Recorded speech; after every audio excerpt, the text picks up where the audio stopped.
ഇപ്പം ഇന്ത്യൻ സിനിമയിൽ സ്റ്റാർഡം നോക്കാതെ സിനിമ ചെയ്യുന്ന രണ്ട് സൂപ്പർ സ്റ്റാർ ഉണ്ടെങ്കിൽ അത് മമ്മൂക്കയും ലാലേട്ടനുമാണ്. ഇപ്പം പാട്രിയറ്റിലേക്ക് വരുവാണെങ്കിൽ മമ്മൂക്ക തന്നെ പണ്ട് പറഞ്ഞിട്ടുണ്ട്, ആക്ടിങ് ഈസ് ഓൾസോ റിയാക്ടിങ് എന്നുള്ള രീതിയിൽ ഇൻ്റർവ്യൂവിൽ പറയുന്നതായിട്ട് ശ്രദ്ധിച്ചിട്ടുണ്ട്. ഇപ്പം ലാലേട്ടനായിട്ട് കോമ്പിനേഷൻ ചെയ്യുമ്പോൾ മമ്മൂക്കയുടെ ഭാഗത്തു നിന്ന് അത്തരത്തിലുള്ള ഒരു റിയാക്ഷൻ കൊടുക്കാനായിട്ട് ഇപ്പോൾ ഡയറക്ടർ പറയുന്നത് അല്ലാതെ എന്തെങ്കിലും നിങ്ങൾ ഇംപ്രവൈസ് ചെയ്ത് എന്തെങ്കിലും കാര്യങ്ങൾ ചെയ്തിട്ടുണ്ടോ? അതിനെപ്പറ്റി ഒന്നും. അതെല്ലാവരുടെ കൂടെ ഉണ്ട്. ലാലേട്ടൻ്റെ കൂടെ ഒന്നല്ല. ലാലേട്ടൻ ആരോട് അഭിനയിച്ചാലും അതുണ്ടാവും, ഞാൻ ആരോട് അഭിനയിച്ചാലും ഉണ്ടാവും. അങ്ങനെ റിയാക്ട് ചെയ്യണ്ടേ?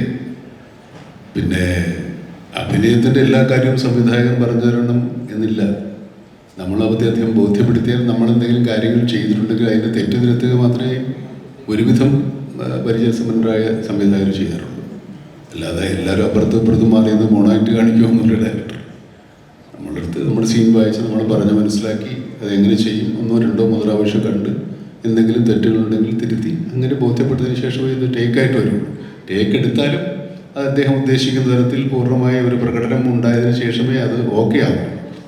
അപ്പോൾ അത് നടന്മാരുടെയും സംവിധായകരുടെയും ഒക്കെ ചുമതലകൾ നിർവഹിക്കലാണ്.